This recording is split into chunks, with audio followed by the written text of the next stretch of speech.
Cuando quieras, contanos cómo haces el online y el offline. Uf.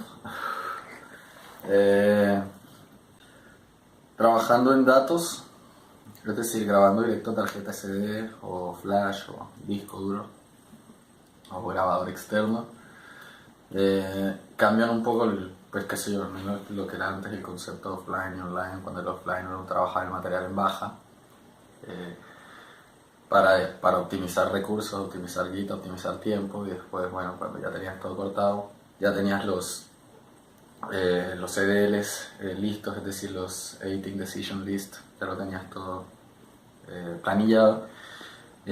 Pasaba en alta a hacerse en online, pero ya con todo marcado, con los cortes marcados, con una vez estuviera aprobado, digamos, el corte. Entonces, básicamente para hacer el offline es primero un visionado completo de el material con el fin de ir tomando las debidas notaciones sobre el crudo, ir probando ya sea en una secuencia o distintas secuencias, eso depende del editor. A mí me gusta elaborar en distintas secuencias, ir probando partes, dependiendo también del tipo de video que me esté haciendo. Pero en mi caso, que ahorita estoy haciendo mucho videoclip y mucha sesión en vivo, es simplemente ir buscando eh, la relación entre la música y lo que se está viendo. Bueno, se hace el visionado del material, se hace la elección de del material que uno quiere empezar a elaborar. Si yo personalmente nunca ahorro material, nunca descarto más allá de que se considere un error, porque a veces, bueno, de los errores surgen virtudes y surgen, digamos, momentos importantes para marcar un lenguaje particular del video que se está haciendo. Entonces por eso no lo suelo descartar, no suelo trabajar como considerando que hay algo que está bien y hay algo que está mal, sino las cosas, en mi opinión, según mi método de trabajo, no existen valores sobre la imagen más allá del valor que uno le dé a partir del uso que hace de eso. Es decir,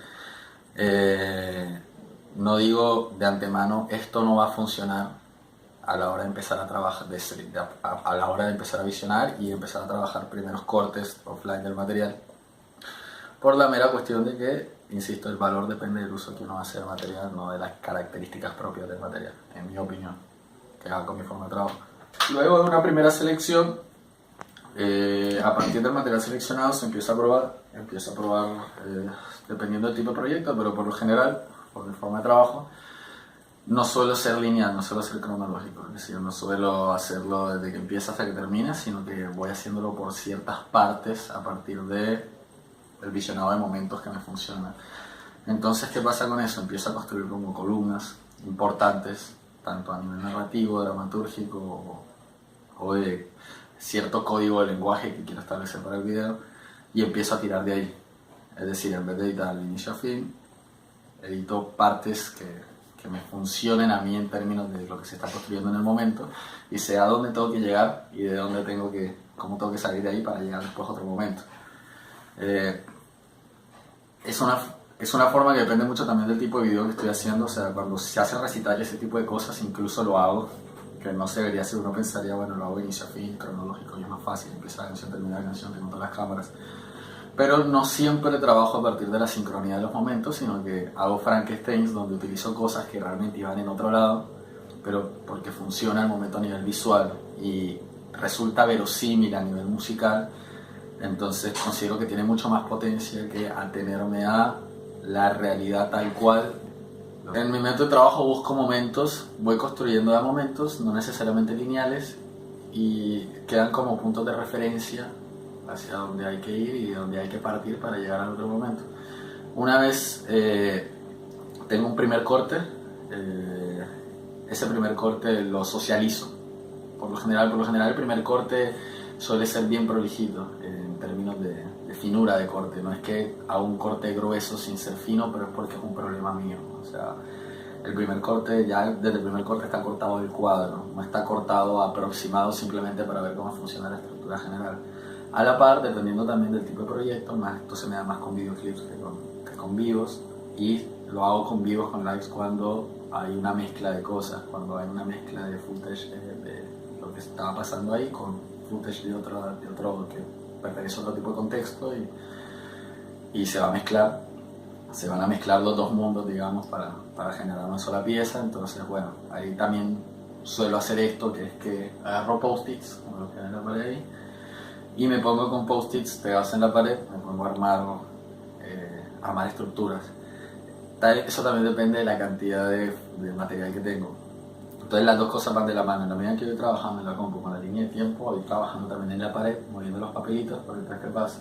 En vez de tener una secuencia que voy agrandando y achicando dependiendo de las necesidades de edición, tengo todo en papelitos de colores. El color corresponde a cierto valor de la construcción del video. Puede ser un personaje, puede ser una escena, puede ser una línea argumental, no sé, depende del proyecto, insisto.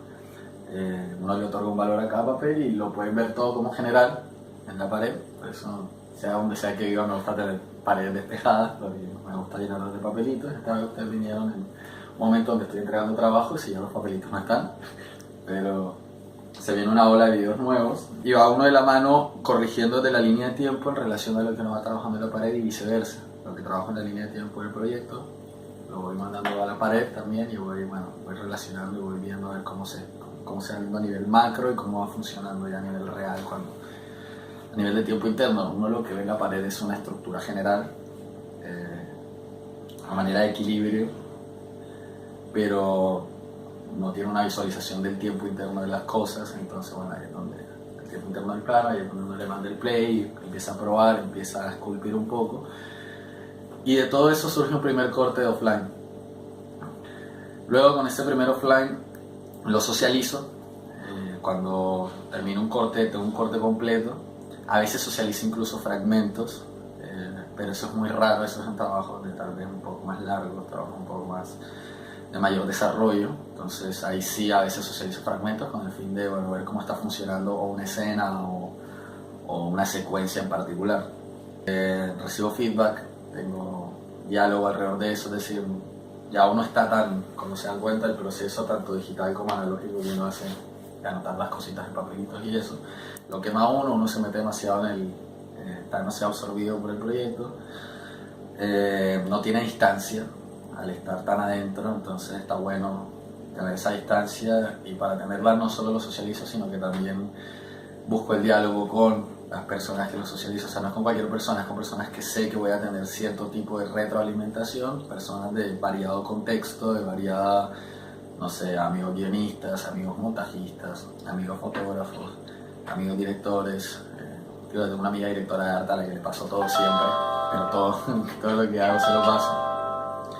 Porque, bueno, cada uno desde su punto de vista particular, desde su forma particular de ver e interpretar el audiovisual, siempre hay como un abanico importante de distintos tipos de feedback que te dan y que, bueno, ayudan a tomar esa distancia y con personas que sé que puede existir un diálogo y a partir de eso uno empieza a filtrar y lo que uno filtra, lo que uno le dice, lo empieza a probar. Entonces a partir de eso ya pueden surgir 2, 3, 4 cortes más, siempre depende del proyecto de la cantidad de cortes y por lo general con cada corte hago el mismo proceso. Y a medida que voy avanzando en la cantidad de cortes, incluso voy delimitando la cantidad de cortes que visualizo con otras personas o las personas a las que se les muestra con el fin de concretar opciones. Entonces uno, desde el primer corte hasta llegar a un corte final de offline, es un proceso casi de embudo. Donde uno se va tomando ciertas decisiones y se va parando sobre ciertas decisiones porque tiene que avanzar hacia algún lado particular el proyecto, y una vez se llega a un corte final, luego de todo este proceso de armados, rearmados, feedbacks constantes, pruebas, etc., ir tomando esas decisiones, ir reduciendo la cantidad de posibilidades. Por eso les digo, todo lo que les dice se filtra en relación a las posibilidades que uno quiere, a donde quiere atinar. Se llega a tener el corte final de offline. Con ese corte final de offline ya yo lo que hago es que paso tanto sonido como color. Entonces digamos que con ese offline final ya uno empieza a trabajar lo que sería la parte del online, en datos, ojo. Y que para mí la parte del online compete casi que en su totalidad en color, ni siquiera en sonido, porque como laburo mucho con música y a mí me pasan el máster, ya incluso haciendo el offline, por lo general en algún momento me llega el máster, ya sea WAV o AIF, por lo general son WAV en 32 bits, 48.000 hercios, perdón, 48 kilohercios. Y ya lo estoy laburando incluso con la mezcla, o sea, con el máster final del audio. Y una vez, bueno, ya tengo eso terminado, ya tengo eso cortado, mi etapa online es puro trabajo de color y composición de imagen. Bueno, entonces el online para mí empieza con el trabajo de color y composición de imagen. Cuando tengo muy poco tiempo, lo que hago es que, dependiendo del proyecto, lo elaboro directamente en After, todo el color y la composición. Suelo cerrar el corte en la línea de tiempo, digamos, en una secuencia particular. Suelo duplicar esa secuencia y esa secuencia empieza a llamarse online color. Entonces, sí, ya con todos los cortes cerrados, cierro todos los clips de video, cierro las pistas de audio también y mando toda esa secuencia, la trabajo ya sea por plano o por secuencia directamente en After. Por lo general me gusta elaborarla por plano y más con la nueva máquina porque va rapidísimo. Entonces no tengo que hacer render, no se cuelga nada, simplemente mando plano a plano reemplazándolo con composición de After. Lo bueno que tiene reemplazar con composición de After es que te reafirma incluso el corte que tenés. Ojo, igual tengo un backup, recuerden que tengo una secuencia que es ese corte final de offline, y el online lo estoy trabajando duplicado. Entonces cualquier cambio que haya siempre puedo volver a esa secuencia anterior y copiar las mismas características de color que le da el material, si es que llega a haber un cambio de corte, que por lo general no suele haber. Pero hay veces que a la hora de trabajar imagen, a la hora de trabajar color, uno se da cuenta de que puede haber modificación de cortes, porque con color te puede cambiar un poco la cuestión. No es tan común que suceda, pero sucede, al menos a mí. No es tan común que me suceda porque también cuando estoy editando, como también hago color, todo el tiempo estoy también pensando en cómo va a estar el color y voy visualizándola. Es más, a veces hago pruebas de antemano.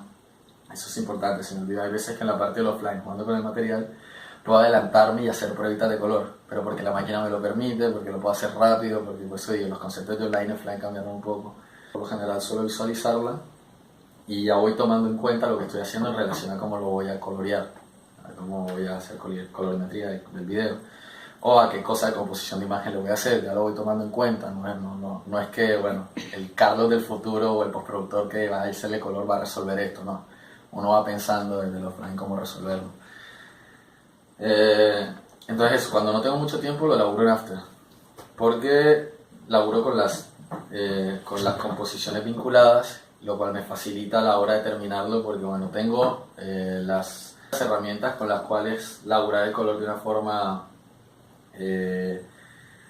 digamos, a detalle sin afectar la generalidad de la imagen que suele pasar digamos, si trabajas color en Premiere.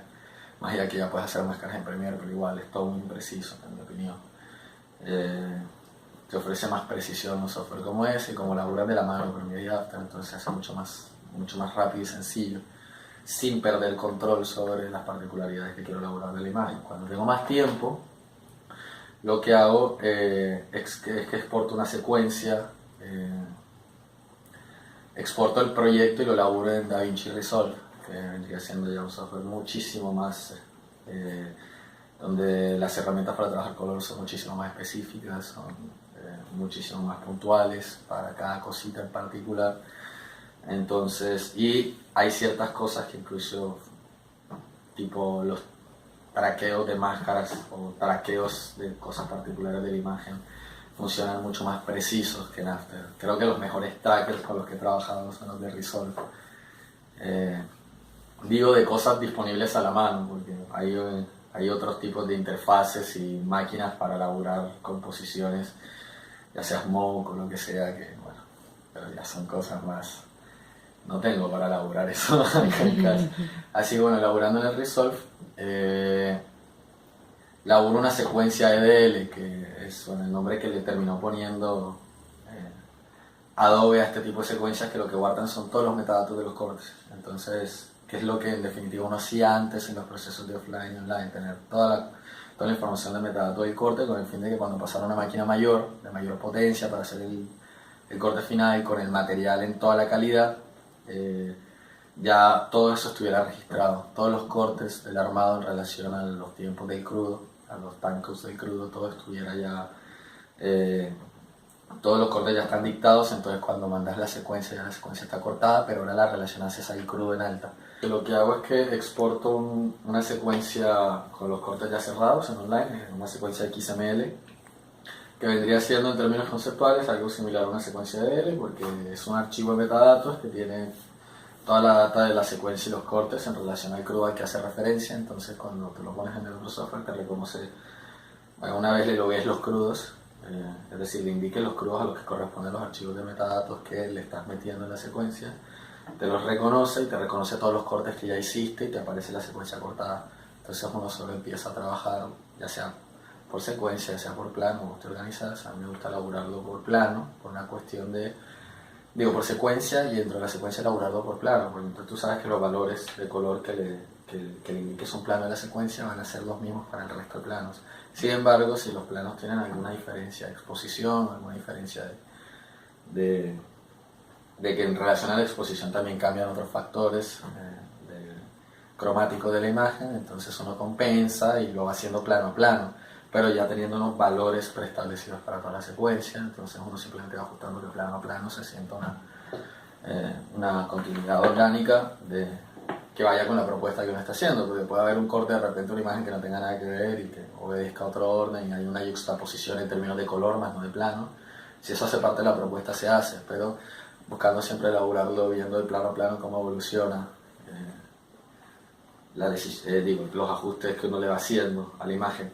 Y una vez termino de hacer color en DaVinci, y si no hay ningún cambio de corte, ningún cambio de nada, vuelvo con la secuencia, vuelvo y exporto la secuencia XML, y vuelve esa secuencia a Premiere, y vuelve y Premiere y te reconoce los mismos crudos, los mismos cortes, pero vuelven los archivos ya coloreados. Así no hay una compresión como tal de exportación de por medio, porque uno sigue trabajando en el terreno de los metadatos. Lo mismo sucede con After, cuando se manda After, es la misma mierda. No hay un ajuste de exportación, por eso me gusta laburar plano a plano, reemplazado con una composición de After, porque todo está en el terreno del metadato informático. Entonces no pasa por una exportación el video, no pasa por una compresión porque lo estás exportando. Y vuelve la secuencia a Premiere, donde ya de por sí tengo el tema final masterizado, y bueno, bajo esa secuencia exporto los masters finales dependiendo de lo que necesita la persona, el cliente, o lo que yo necesito. Si es algo si es un cliente que va a montar ya sea a YouTube o a Vimeo o cualquier cosa de estas, o subirlo a Facebook, se exporta con las características necesarias para que se vea bien en esos soportes. Si es para proyección, que a veces también está el caso, dependiendo de cómo se vaya a proyectar, también se exporta con las características para una buena proyección. Si se va a proyectar en sala de cine con un proyector digital 2K o 4K, por lo general se hace un DCP, pero eso no lo hago yo, por una cuestión de que el DCP, que es un Digital Cinema Project, es un archivo que, además de que va a resultar muy pesado, a la hora de comprimirlo hay muchos más controles que los que no tienen en Premiere, aunque puedes hacer un DCP en Premiere, pero hay softwares para hacer DCPs que son mucho más específicos, y todo el trabajo que yo hice anterior, si no está bien seteado a la hora de sacar el DCP, se va a la mierda, todo el laburo que hice. O sea, lo estoy tirando a la basura porque no se va a ver como todo lo que yo trabajé. Entonces, por lo general, los DCPs sí se los confío a otra persona. Doy gracias que conozco a alguien dedicado a hacer DCPs y es muy amigo, entonces me los hace cuando necesito, que es muy pocas ocasiones, pero cuando necesito hacer DCPs me los hace o gratis o muy baratos, porque siempre depende de la duración del material. Y bueno, salen los finales y siempre tengo igual todo el proceso guardado de todas las secuencias abiertas y armadas, con el fin de que si en algún momento va a haber algún cambio por iniciativa de los realizadores o iniciativa mía, existe todo el caché del proyecto, existe para hacer cualquier cambio que sea necesario. Y eso vendría siendo mi proceso normal de trabajo.